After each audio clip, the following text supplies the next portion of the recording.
will play with the South Bay Lakers in the G League Showcase this week in Orlando. When Bronny was assigned to South Bay in November, the original plan was to limit him to home games only. In South Bay's last 3 games, 2 of them on the road, Bronny is averaging 20 points, 3 rebounds, and 2 assists. First game for South Bay in the 4-day showcase is Thursday. The Milwaukee Bucks were 2-8 in November. Last night, they won the NBA Cup championship in Vegas. They beat Oklahoma City 97-81. A monster triple-double for Milwaukee's Giannis Antetokounmpo, 26 points, 19 rebounds, and 10 assists. Former NFL star Michael Vick, a sensational quarterback back in the day, will be the new head football coach at HBCU Norfolk State. More details on Vick's new job this afternoon. No debates, no speculation, just the info you need. That's your KBLA Sports Minute. I'm Ray Richardson. More news, opinions, and conversation when we come forward on KBLA Talk 1580. KBLA Talk 1580 invites you to join us in celebrating the season of giving by being part of the solution. As we enjoy great food, family, warmth, and well wishes in whatever our festive tradition may be, we share the beauty of the season by reaching out to the less fortunate. Please help us to help others with the KBLA Cover the Houseless Cozy Community Coat and Blanket Drive. All you have to do is drop off new or clean, gently used winter coats and blankets in the KBLA lobby during business hours, now through December 20th. All of the coats and blankets will be donated to unsheltered individuals and families experiencing houselessness. Simply bring your donation to 4434 Crenshaw Boulevard in Los Angeles, near Vernon Avenue, from 9 a.m. to 5 p.m. weekdays. That's 4434 Crenshaw in historic Leimert Park. During the holidays and every day, let's remember, we keep us safe. We keep us warm. We are the safety net. And together, we can cover the unsheltered. Get caught up in the spirit of the season, the spirit of love. Make a difference with your friends at KBLA Talk 1580.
That's the Kwanzaa song from The Sounds of Blackness.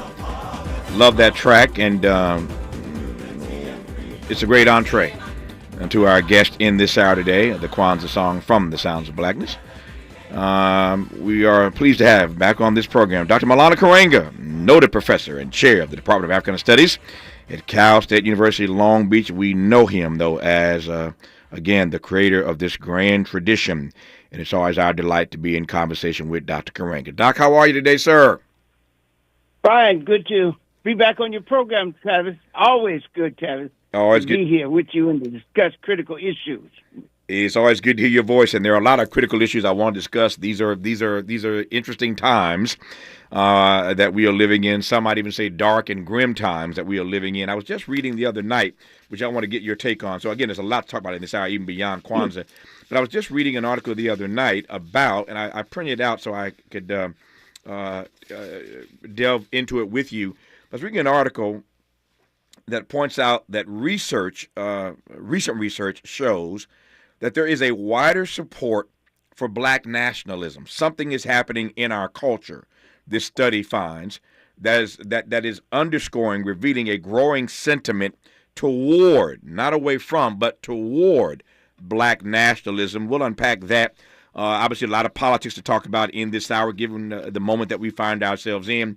So again, a full hour with Dr. Malana Karenga, and I can't wait to navigate our way through these various topics. But it is always, again, our honor to have him on this program around this time of the year to celebrate this wonderful experience that many of us engage in every year called Kwanzaa. I can't imagine there's anybody listening right now who is not familiar with Kwanzaa, but I never want to insult the audience. For those who have heard of Kwanzaa but don't really understand it, Dr. Karenga, take the microphone and at least unpack that for us for starters.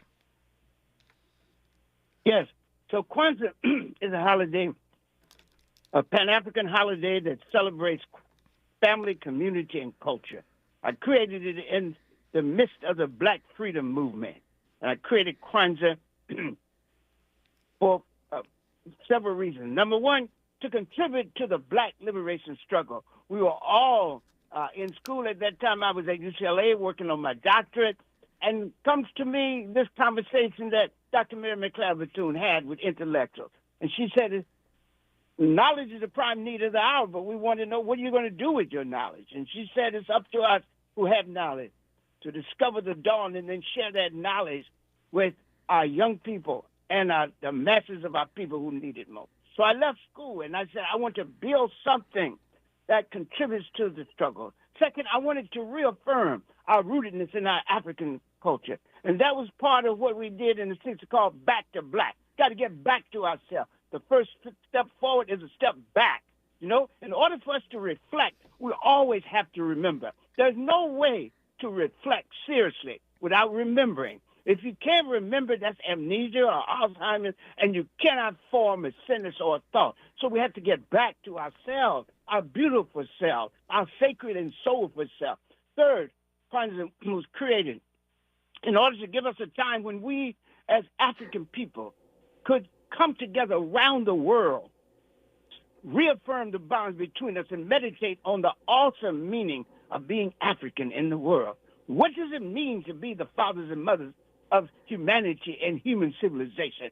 What does it mean to be the sons and daughters of the Holocaust of enslavement? What does it mean to be the authors and heirs of our social justice and radical revolutionary tradition of the 60s? What does that mean? Where does it send us? And then finally, I created Kwanzaa in order to introduce and reaffirm communitarian values, values that stress and strengthen family, community, and culture. And the hub and hinge on which the holiday turns, which is 7 days, or the 7 principles, called Nguzo Saba. And those principles, first in Swahili and then in English, are Umoja, unity; Kujichagulia, self-determination; Ujima, collective work and responsibility; Ujamaa, cooperative economics; Nia, purpose; Kuumba, creativity; and Imani, faith. First, Umoja, because without Umoja, we can't have friendship or family. We can't have community. We can't have comradeship. We can't have anything without unity. That's the first one. And the last is faith. And faith, you know, we have to have faith. Oh, yeah. It grounds us. Without that, we bend and break. And we turn away and walk away from the battlefield before the struggle is won. Mm-hmm. There you have it. If you have never heard from the creator, from the founder of Kwanzaa, why he created it, how he created it, and that drill down on what these this 7-day celebration is all about. Now you know, having heard it straight from the mouth of Dr. Malana Karenga. So we're off and running, talking about Kwanzaa and a great deal more this hour with Dr. Malana Karenga. You're listening to Tavis Smiley.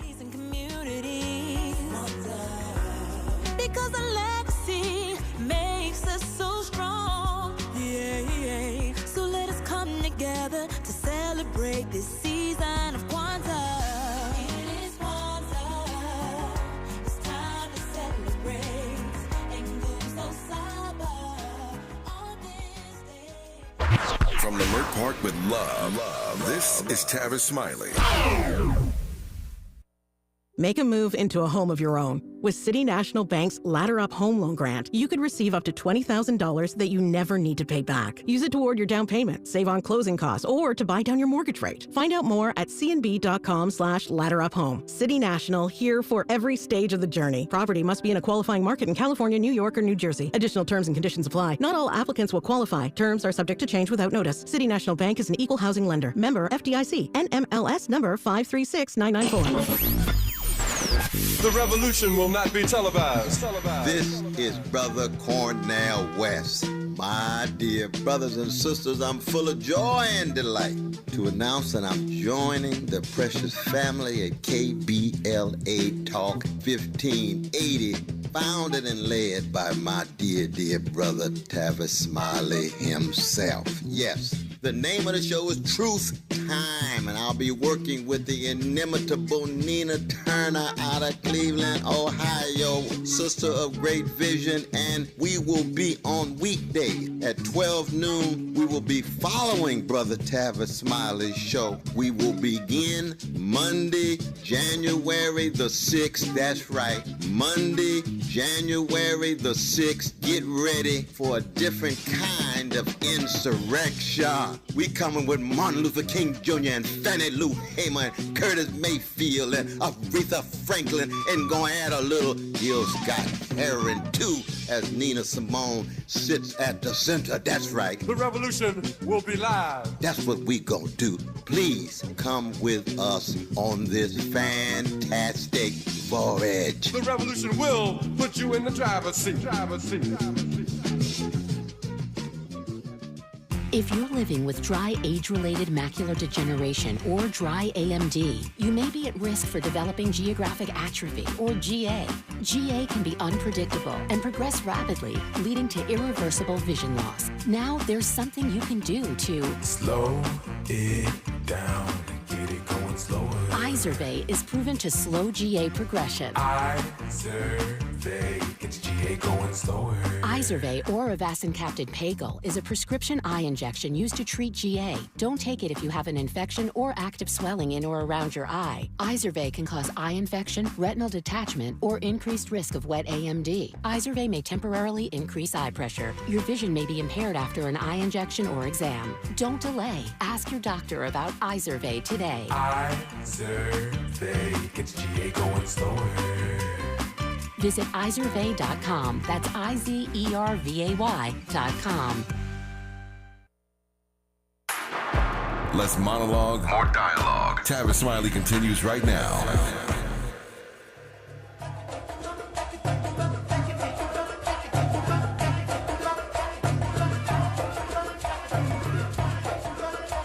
Habarigani, Kwanzaa.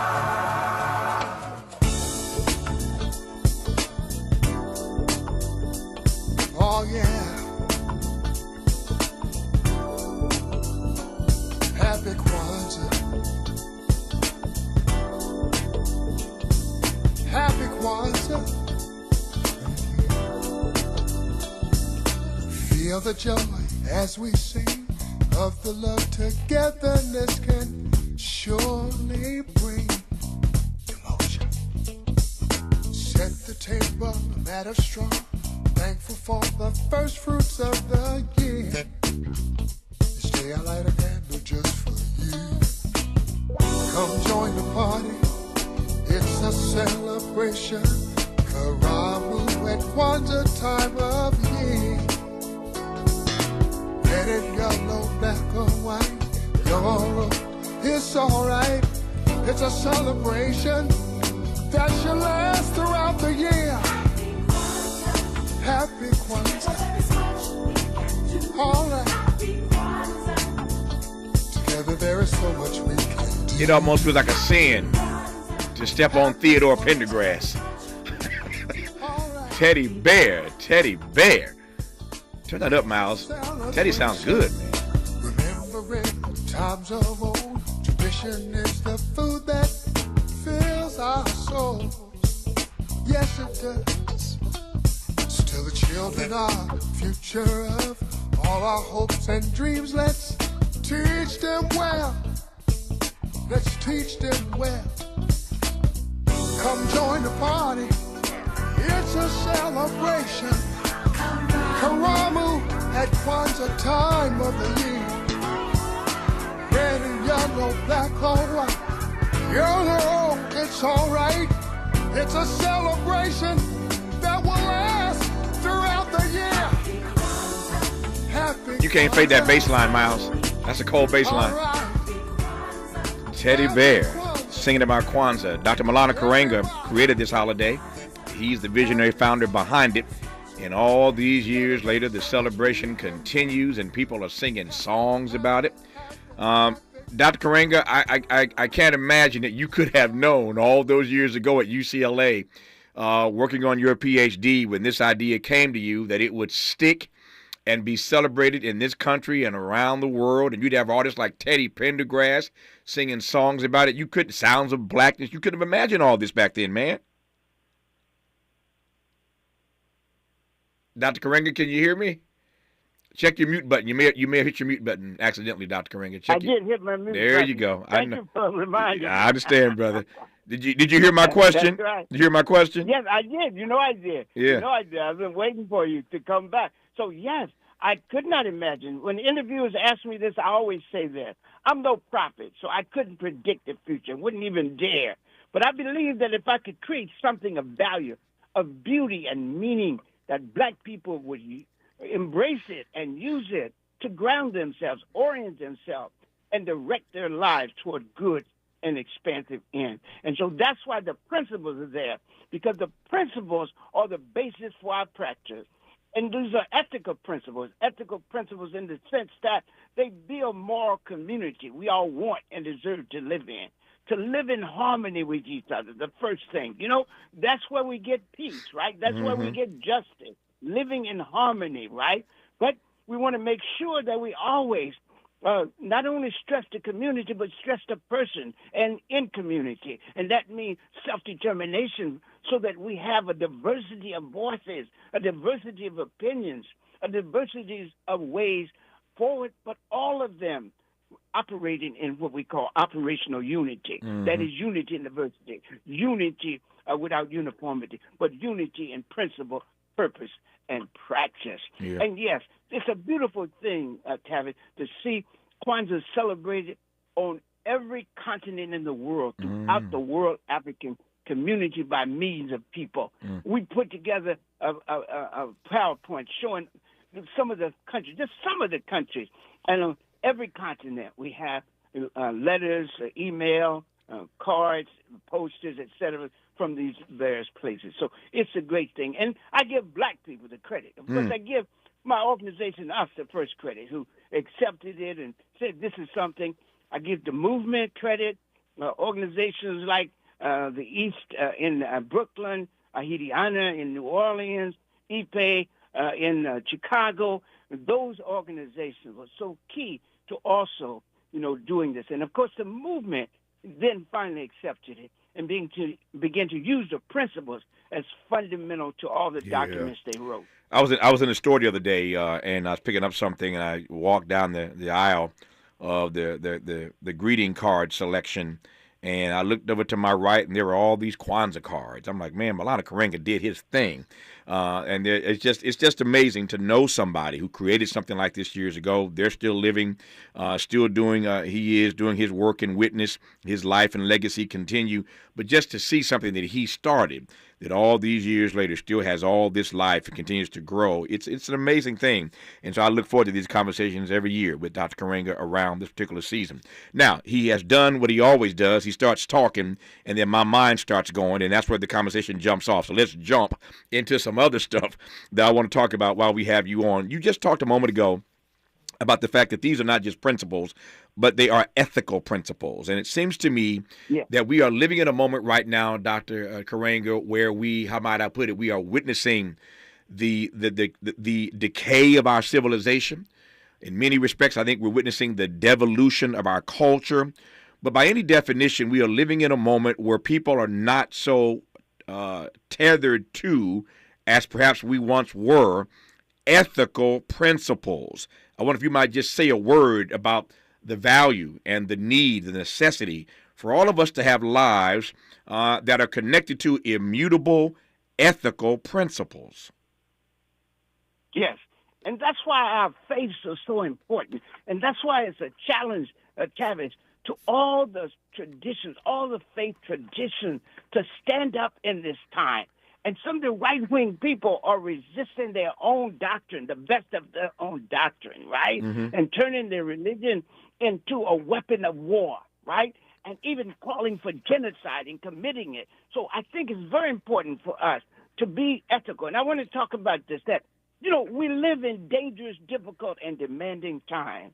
And in this era of political madness, mean-spiritedness, racial and religious scapegoating, continued and expanded police violence, I've seen inequities in wealth and power, mass incarceration, extensive and needless poverty, and proposals for mass deportation, immigration ban, another apartheid wall in the world, and national registries of suspected and stigmatized people. And you know who that's going to fall on in disproportionate measure, us and other peoples of color, but us, because in the racial system that this guy has set up, right, black is at the bottom. I don't care what people say. They can find some common ground with us. But you notice they'll use our struggle to justify and to give moral weight to their own. Yes. They'll say, just like blacks, because they know that we are the moral and social, critical moral and social vanguard in this country. And that's what we have to do. And so there's an urgent need, Tavis, for an African-American communal voice of moral courage, of ethical reasoning, of social activism, and expanded righteous and relentless resistance. In a word, there's a pressing need for an African-American ethical agenda. And one of the things we have to do is understand this. We say this in my philosophy, Kawaida. We argue that this is our duty, to know our past and honor it, to engage our present and improve it, and to imagine a whole new future and to forge it in the most ethical, effective, and expansive way. Because we are the descendants and memory keepers of the victims, resistors, and survivors of the Holocaust of enslavement. We survived and prevailed against the savagery of segregation and the continuing systemic racist violence of various kinds. And so we cannot find ourselves willfully inattentive, uncaring, inactive, or seeking a comfortable place in oppression. We must resist this with all we are. And that's, again, we have to ask ourselves then, who are we? Where are we? And what are we to do as a result of who we are? We're fathers and mothers of humanity and human civilization. We're sons and daughters of the Holocaust of enslavement. We're authors and heirs of our reaffirmation of our social justice and freedom struggle in the 60s. And so people look to us. We have waged and won with our allies struggles that changed the course and character of this country, right? Enslavement didn't fall on its own. Segregation didn't fall on its own. We were at the core of our own liberation because we know with Frederick Douglass and Nana Frederick Douglass and all the other liberation fighters that without struggle, there's no progress. That's right. And that no matter how numerous or sincere our allies are, those who would be free must strike the first, the final, and decisive blow. So we have to organize. And I can tell you, if you want me to, after you break, I can tell you steps I think we need in order to do that. Let me ask this question, and it may set you up for that answer. So I think we're simpatico. We're on the same page here. I was just about to ask you what your assessment is of the Black liberation struggle. So maybe you can weave your answer into that. You can weave your list into that question. But that's what I want to know. What's your assessment in real time of the Black liberation struggle? Right. I think, and this is very important for me to say this and for us to understand that. I think everybody that's struggling is doing well and doing it with well intentions, but there needs to be operational unity.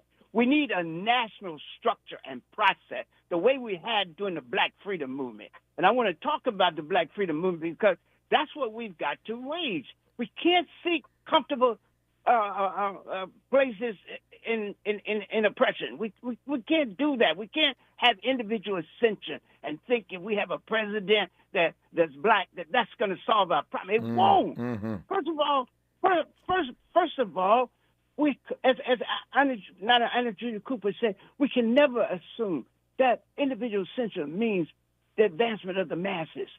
The real test of any society is how it treats its most vulnerable.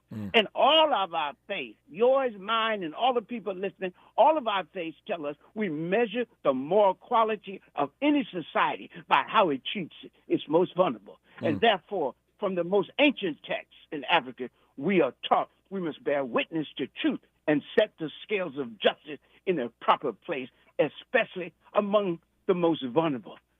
The disabled, the disrespected, the degraded, the downtrodden, and the oppressed. And we have to do that. And so we have to talk about freedom here. Now, this is how we have to phrase our thing. We are social moral vanguard, right? So we've got to ask ourselves, what is the best way to approach it? And what people are doing is fighting separate battles that have not been united yet, right? That's what we need. We need to unite that. There was a sense of that when Black Lives Matter said they're going to organize all these groups and bring them together. But, we got to even go beyond that. We got to have Black Lives Matter. They're key to us. And we got to have all the other, our organization, us, the other groups that are out there, the NACP, Urban League, et cetera. All of the groups that we got to have. And we got to have the church and the mosque and the temple. They all have got to be involved in this the way we were during the Black Freedom Movement. Now, here's something very important to me, Tavis. I want to see what you think about it. One of the things we've got to do is have an expanded conception of ourselves and our past. You see, if we see ourselves as Negroes, jigaboos, ghettoized, or people that can't put together a national agenda or international agenda, we got a problem. And one of the things that happens in this is that we let the dominant society redefine our task from freedom to civil rights. Now, we have to check the insistence. We have to check them for redefining that. We built the Black Freedom Movement instead of the Civil Rights Movement. It's no minor matter, for it speaks to our commitment to freedom itself and reflects in a real way how we understand ourselves, Tavis, and our initiative and history in the world. It reveals our resistance to plantation politics that sought and seeks constantly to determine every aspect of our lives, to deny our dignity and our right, to undermine our agency as subjects of our own history, liberators of our own self, and builders of our own future. This is called definitional dominance, right? The ability, and they've increased this with technology and AI, right? Where they redefine the world. And so what's happening is here, we have to reassert our right and responsibility to define ourselves, to interpret our own history. When we come forward, Dr. Karenga, I want to ask you, so your question was, you said to me, Tavis, I want to share this with you to see what you think about it. I want to tell you what I think about it when we come forward. But more importantly, I want to hear your response to the following question. I hear you talking about the fact, and I don't disagree at all, that we need to have an expanded vision of ourselves, an expanded vision, an expanded view of ourselves. What does that look like? What does that look like? I see the frame that you're in, but what does it look like for us to have an expanded vision, an expanded view of ourselves? That's where we're going when we come forward with Dr. Malana Karenga on Tavis Smiley. Helping to stretch your moral and political imagination. This is Tavis Smiley. Paid for by government.com. Did you know? The United States Mint has issued a new Morgan silver dollar coin in proof condition for the first time. Not only that, they are also minted in 99.9% pure silver for the first time ever in history. Coin experts are calling this an amazing opportunity for anyone that knows the enduring popularity of Morgans. But you must hurry. Only 400,000 of these legal tender silver dollars were issued. These first ever Morgan silver dollars are brand new with stunning mirror-like finish, Minted by the iconic San Francisco Mint. Call now and you're guaranteed a new first ever 99.9% pure silver proof Morgan dollar. To learn more, call 1-800-973-9717. If you order now, you will receive a free coin collector bonus pack, a $25 value, free with every order. Call 1-800-973-9717 now to secure your new Morgan silver dollars before they are gone. That's 1-800-973-9717. I'm Bree Wood with 4 Things You Should Know from BIN News. President-elect Trump has nominated former NFL player Herschel Walker as U.S. ambassador to the Bahamas. Walker, who ran for Senate in 2022, has long served as an ambassador to youth, military members, and athletes. Lawmakers have reached a deal to avert a government shutdown, extending the funding deadline to March 14th. The agreement includes a 1-year farm bill extension, $30 billion for farmers, and $100 billion in disaster relief. A Gaza ceasefire deal may be imminent. Israeli Prime Minister Netanyahu is traveling to Cairo for talks, with sources expecting a deal soon. And actor Tom Cruise is receiving the U.S. Navy's Distinguished Public Service Award for his role in the Top Gun films, credited with boosting military recruiting and public appreciation for service members. Get BIN News on demand 24/7 at BINnews.com. New deals just dropped at Lowe's. Get up to 50% off select holiday decor clearance. Plus, save with weekly deal drops on appliances, tools, and more. Valid 12/12 through 12/18 while supplies last. Selection varies by location. This is the KBLA Sports Minute with Ray Richardson. More road games are coming up for Bronny James. LeBron's son will play with the South Bay Lakers in the G League Showcase this week in Orlando. When Bronny was assigned to South Bay in November, the original plan was to limit him to home games only. In South Bay's last 3 games, 2 of them on the road, Bronny is averaging 20 points, 3 rebounds, and 2 assists. First game for South Bay in the 4-day showcase is Thursday. The Milwaukee Bucks were 2-8 in November. Last night, they won the NBA Cup championship in Vegas. They beat Oklahoma City 97-81. A monster triple-double for Milwaukee's Giannis Antetokounmpo, 26 points, 19 rebounds, and 10 assists. Former NFL star Michael Vick, a sensational quarterback back in the day, will be the new head football coach at HBCU Norfolk State. More details on Vic's new job this afternoon. No debates, no speculation, just the info you need. That's your KBLA Sports Minute. I'm Ray Richardson. More news, opinions, and conversation when we come forward on KBLA Talk 1580.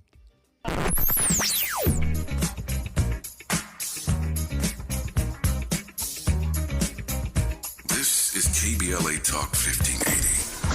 Talk radio. That's music to your ears. We're unapologetically progressive. KBLA Talk 1580. Keep hope alive. Keep hope alive. Keep hope alive. Hi, I'm Jesse Jackson Jr. You've been hearing me guest host here on KBLA Talk 1580, and I'm having a blast. But I'm excited about joining the official lineup here at KBLA Talk 1580 starting Monday, January 6th at 1 p.m. Start your day with First Things First and Dominique DePrima at 6 a.m. Check out Tavis Smiley at 9 a.m. Tune into Truth Time with Dr. Cornell West and Nina Turner at 12 noon, and then tap in with me on The Jesse Jackson Jr. Show at 1 p.m. weekdays. I served 17 years in the U.S. Congress, and I can tell you it's going to be a rough 4 years, so let's navigate this journey together. It's The Jesse Jackson Jr. Show, starting Monday, January 6th at 1 p.m. on KBLA Talk 1580. We've got a lot to talk about.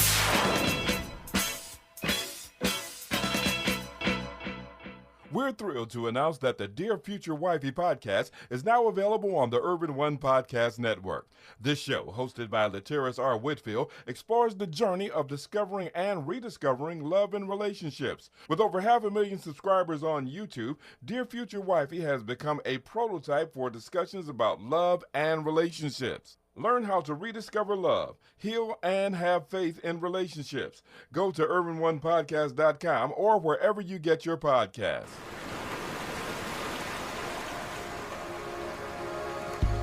On behalf of the Ayers family, KBLA Talk 1580 announces the public funeral services for our very own Robin Ayers on Saturday, December 21st, 12 noon, in the living room at the Faithful Central Bible Church, 400 West Florence Avenue in Inglewood. Robin will be sorely missed by all who knew her and the many lives she touched. We will hold on to our fondest memories forever. Family and friends are invited to come celebrate Robin's joyful life Saturday, December 21st at 12 noon in the living room at Faithful Central Bible Church, 400 West Florence Avenue in Inglewood. KBLA Talk 1580 extends sincere condolences to the Ayers family. Robin will always be in our hearts. I never told you all I wanted to say. I was so excited when I heard the sandwich was back. What's up? This is Mike. And this is Celia. And a little thing we love about the Chick-fil-A Honey Pepper Pimento Chicken Sandwich Is the symphony of flavors. You can always count on that crispy, tender, juicy chicken. It's so good. My favorite part is the pimento cheese. Topped off with the honey, it all comes together perfectly. I like the original. I like the spicy chicken fillet. But either way, You're getting a winner. The Chick-fil-A Honey Pepper Pimento Chicken Sandwich is back with a bite. Try it with the original or spicy filet now for a limited time. Real guests paid for their testimonials. More honesty than you can handle. More empowerment than you can imagine. You're tuned in to Tavis Smiley. Tavis Smiley and Dr. Malana Karenga, the founder of Kwanzaa and chair of the Department of Africana Studies at Cal State University, Long Beach. Always a delight to be in conversation with him. So, Dr. Karenga, you were on a roll a moment ago, and I hated that I had to interrupt. But what I wanted to get to, or give you a chance to get to, is explaining for us what an expanded vision, what an expanded view of ourselves in this American moment. What's that look like to you? So first, the expanded. Thanks so much for that. The expanded conception of ourselves, right? We're a moral and social vanguard, so we can't just seek a job. We have to have conditions for a good life. We want conditions for a good life. We know that we need a job. I'm not putting that down. I'm saying we have to have some kind of ethical vision and agenda that takes care of an impressive array of things that the masses of our people need. So that means first seeing ourselves as a moral and social vanguard, where we say no people is more sacred, soulful, holy, chosen, elect, or worthy of life and good in the world than ourselves, and that no history is more worthy of being taught or told or studied or learned from. In fact, Haji Malcolm said that of all our study, history is best prepared to reward our research. So when we look at, for example, we look at history, we ask ourselves, we got a lot of problems, but imagine being in the Holocaust of enslavement. Imagine being in segregation. Did the people who won those struggles, suppose they said, hey, there's no hope. They kept hope alive. They kept faith alive. And they saw themselves in an expansive way. They remembered freedom and fought for it. They remembered that they had the right. They reflected on it and they remembered, but they had to remember in order to reflect on it. And so I'm saying that our project is to see ourselves as a continuing a key social moral vanguard in this country that is fighting for freedom. And I want to say again our history. Remember now, when we fought for freedom, the whole world saw us as a model and continues to see us as a model, right? They sing our songs, borrow our moral vocabulary and our moral vision, and pose our struggle as a model to emulate in this country and around the world. We said freedom. I can't stress this enough, Tavis.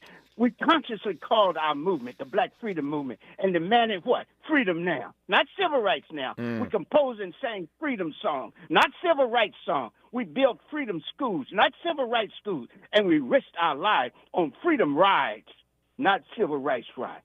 You can always say that there's a need for civil rights, but there's a larger issue of rights, as Haji Malcolm said, that you have by birth, right? And that's a larger one. And although civil rights are an important concern of the Black Freedom Movement, the Black freedom struggle was and remained committed to a freedom as more expansive concept, a more expansive practice and goal. In a word, then and now is concerned about freedom from oppression and freedom to grow, to develop, and to flourish, and to come into the fullness of our own selves. And what does that look like practically? The first thing it means is that we have to have this agenda, and we have to practice an independent politics. And this independent politics is rooted in a profound and primary commitment to the people and to principles, not to politicians or parties. That is to say, a primary commitment to our people and others, and to principles that represent and reflect the best of what it means to be African and human in the world, and lead us toward the just and good society and world we all want, deserve, and demand, and struggle so eagerly and earnestly to achieve. And that means also, Tavis, rebuilding a black movement. We've got to coordinate all these good efforts that are out there. Everybody's making good efforts. Those people that are fighting, giving their lives, their talents, their resources. And we have to structure it like this. 5 things. First, we have to have a common philosophical grounds for it. And that would be our ethical principles. What are we fighting for? That statement, that mission statement. Second, we need a structure that pulls us together in regular intervals so we can have a common agenda. We've got these beautiful agendas, but there's some people doing things that one group doesn't know they're doing. And if they combine, that would be a larger threat, say for reparations or for clean water or for food security. Black people are doing a lot of amazing things, but they're not united on a national scale in the way we would want them. So the ideology, the philosophy, the structure, then we need a program. And we need that program and ideology has to say something that we can do. Like, for example, during the Black Freedom Movement, we had 4 goals, and then in the Black Power, we added power. But we all said freedom, justice, equality, and later we said power over our destiny in daily life. So what do we stand for now, Tavis? If you ask people, what do they want? What are the 4 or 5 things that we can say all of us are fighting for? And within that larger struggle, say, this is my particular program, right? So we need freedom first. If you look at what happened to us in terms of voting. You mentioned deterioration of democracy. That's a deterioration of freedom, right? So freedom. We want freedom from domination, deprivation, and degradation. And we want freedom to grow, to flourish, to come into our own. Now, freedom from oppression means the freedom to vote, the freedom to speak. You know, they're trying to stop us not only from voting, but speaking. They're trying to close down on the campus. We can't even criticize certain people and certain ideas. That's right. Right? They're trying to cut off social media that they don't like, right? They're trying to, we need freedom from poverty. We need freedom to work, freedom to unionize, freedom to have respect for our labor. But especially find we have 2 kinds of freedom. Freedom from, that's domination, deprivation, and degradation, and freedom to. And I want to stress that always freedom to develop, to grow, to flourish, and to come into the fullness of ourselves. We need structures for that. We need a philosophical, moral basis for that. We need a program that we all agree on as a larger project. And we need, we need communications that are tied together. Like your program is key to that. There are other programs out there. Can we get together and develop a common communications ethics, a common communication goal that supports the struggle in the way the black press did during the Black Freedom Movement and before that, okay? And then finally, we need not only this communication network build and strengthen that's already out there. We just got to link it, Tavis. And then finally, we need resources. We need a pool of resources for people that can't make these grants and have, I have to say, white people telling you how you're going to walk and talk and what you're going to do and what you're not going to do. We need to build our own resources. We got enough millionaires and billionaires to begin to do that. Doesn't mean we cut off all our access to other people. People are going to do that. I know that. We're in America, right? And so, but I want us to have sufficient resources where we can practice the independent politics we talk about, because it's an old adage, those who pay the piper call the tunes, and people be dancing, bending over backwards to give evil an opening, even when there's no music. I love it. Those who pay the piper demand the tunes. I love it. I love it. The timing. I always hate interrupting Dr. Karenga. He gets on a roll. I'll let him go because he's speaking truth to power and to the powerless. And as he likes to say it, I love to quote him: "Somebody rescue me if I'm wrong." Somebody rescue me if I'm wrong. That's Milana Karenga, and I love it. The timing of his message, though, could not be, the message you're hearing right now, could not be more propitious. The timing, that is, given that a study out of Rice University finds that support for black nationalism is more widespread now than any time in recent memory. The support for black nationalism is growing in this country, according to researchers, sociologists at Rice University. We'll let Dr. Karenga, I'll tell you more about that and let him respond to that when we come forward on Tavis Smiley. From California to the Carolinas, everybody's listening to Tavis. More when we come forward.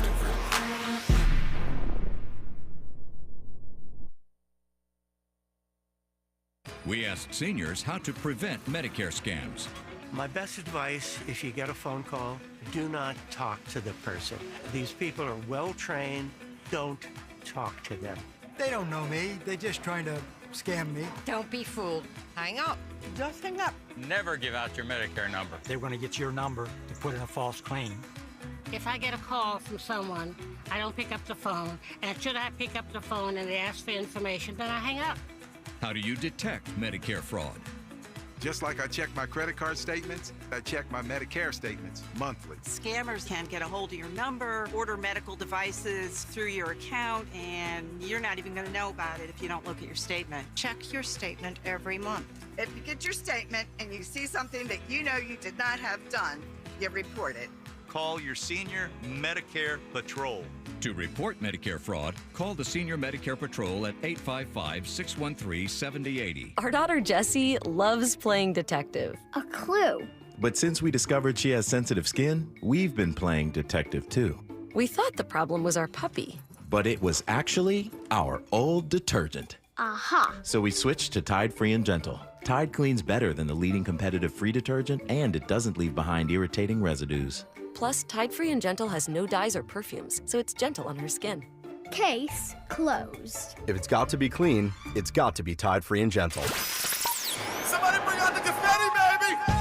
Starting Monday, January 6th, KBLA Talk 1580 has a new midday lineup. I'm excited! Are you ready for Tavis Smiley, Dr. Cornell West, Jesse Jackson Jr., D.L. Hughley, and E. Quarterly Corte back-to-back? Oh my God! Are you really ready for all this smoke? I'm ready, brother. Yes, we still have Dominique DePrima in the mornings and Zoe Williams in the evenings, but middays just got lit on KBLA Talk 1580. We on fire. All across America, people are talking about our new midday lineup. Starting Monday, January 6th, our KBLA 1580 app downloads are on fire because everybody's going to be tuning in. Yes, I love you guys. You are the bomb. Now would be a good time to hit up SMB at KBLA1580.com if you want folks to hear about your business or brand. That's SMB at KBLA1580.com. It's going up in 2025 on KBLA Talk 1580. It's going up. That's what I want.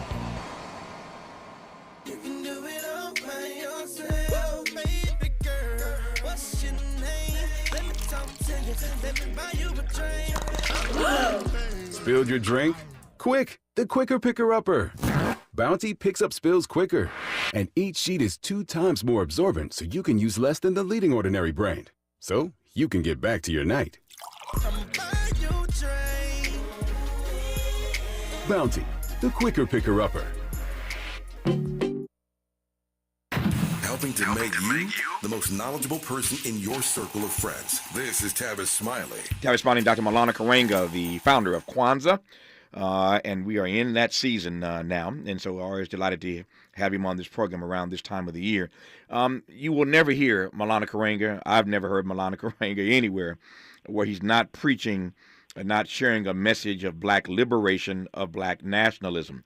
The timing of his message right now is interesting. As we are about to enter into Trump 2.0, comes research from Rice University that finds that support for black nationalism is now more widespread. A group of researchers, sociologists, in fact, at Rice University did the study, and I think even they were fascinated by some of the findings. Black nationalism, in short, is a belief system that promotes the best ways to achieve racial equality. And so, Dr. Karenga, I'm curious as to whether or not you find the results of this study interesting, fascinating, surprising, encouraging, empowering? You tell me, sir.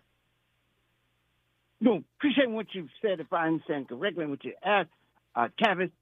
I always insist that we define the world in our own image. One of the first responsibilities of a free people is that they define their world in their own image and interest, right? And so we have to ask, what do they mean by nationalism? You know, because there are two kinds of nationalism. Mm-hmm. There's oppressive nationalism, which we see and we oppose. That's white nationalism, wanting to impose on other people, thinking they got to stand on our head in order to get height. You understand? Mm-hmm. Have to erase us in order to be president themselves. We have to dismiss that. What I'm talking about is a liberational nationalism, an emancipatory, a nationalism of freedom. And so I want to define nationalism myself. Sure. You know, I wrote my first dissertation for my first doctorate on African-American nationalism. And I define it as a commitment to community and to the life, work, and struggle that makes this possible. And it carries with it several rights and responsibilities. The first right that nationalism asserts is the right to exist as a distinct people under the understanding that each people and culture is a unique and equally valid and valuable way of being human in the world. No one has the right to deny the nationality, to deny people's right to exist, to commit genocide against them, to erase them in any way, whether it's intellectual erasure or whether it's, as you see in today's world, this military erasure. So I think it's very important for us to start with that. Second, the right to be free, to be self-determination, the right to speak our own special culture truth and make our own unique contribution to how the society and world are reconceived and reconstructed in a more humane and world-preserving way. And third, the right to resist.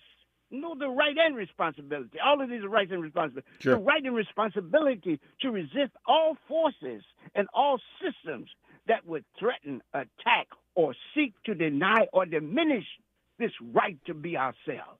We have to be ourselves in order to free ourselves. If we don't be ourselves, we can't free ourselves. But if we don't fully free ourselves, we can't fully be ourselves. I love it. That's Malana Karenga. Our remaining moments with him when we come forward on Tavis Smiley. This is getting good. Yeah, man. Tavis Smiley continues when we come forward.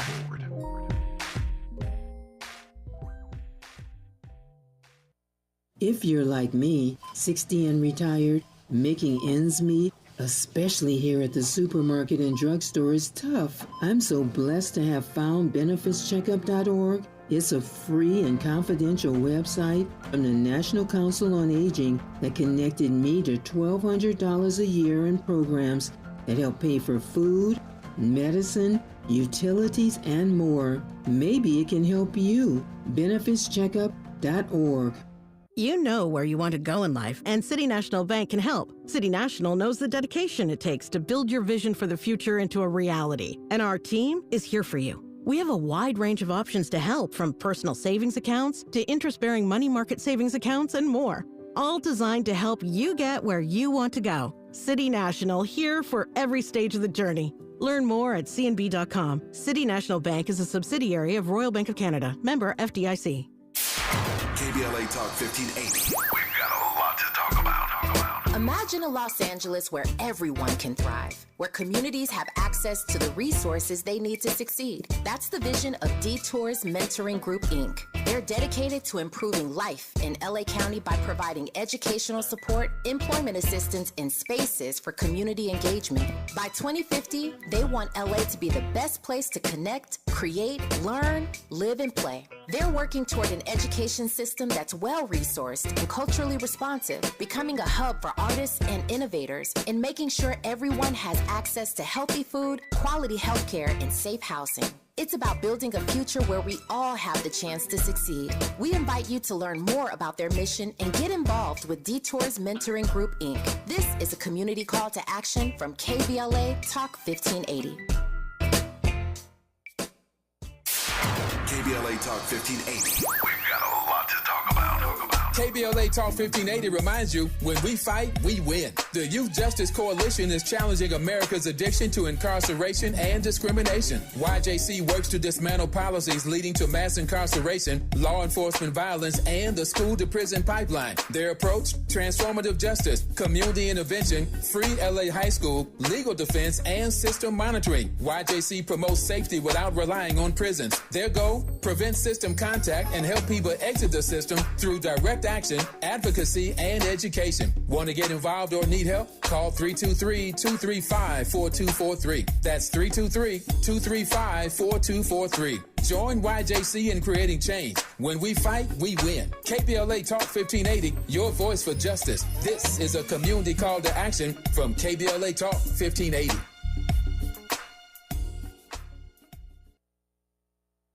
Made fresh daily in Leimert Park, Los Angeles, California. You're listening to Tavis Smiley. Tavis Smiley, Dr. Milana Karenga. I don't usually do this. I only have 3 minutes left, just 3 tight minutes. I'm going to ask 2 questions and get out of his way.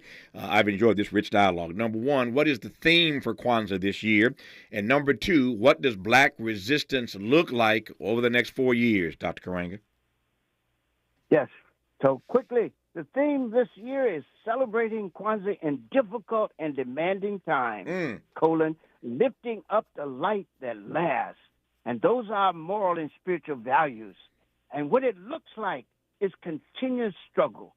And as Dr. King told us, when we must righteously struggle in such ways that when history books are written in future generations, the historians will have to pause and say, there lived a great people, a black people, who injected new meaning and dignity in the veins of civilization. This is our challenge and overwhelming responsibility. And the 6th principle of Nguzo Saba of Kwanzaa says, do always as much as we can in the way we can in order to leave our community more beautiful and beneficial than we inherited. Continue to struggle, keep the faith, and hold the line, people.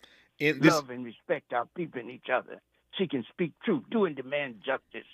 Be constantly concerned with the well-being of the world and all in it, and dare help reveal the overarching movement that prefigures and makes possible the good world we all want and deserve to live in and leave as a legacy worthy of the name History Africa.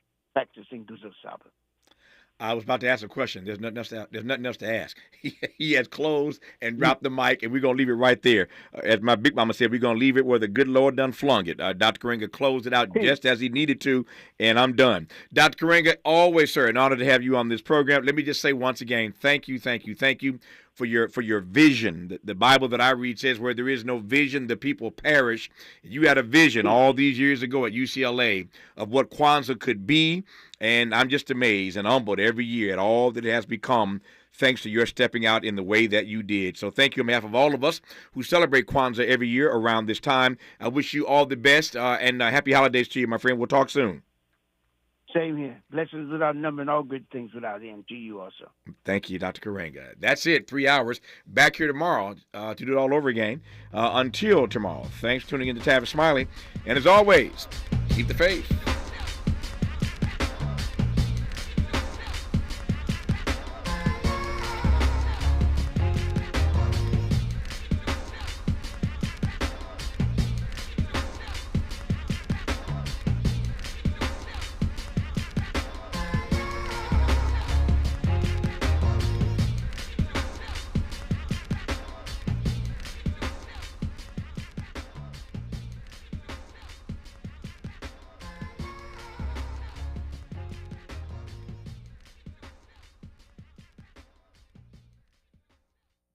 KBLA 1580 Santa Monica.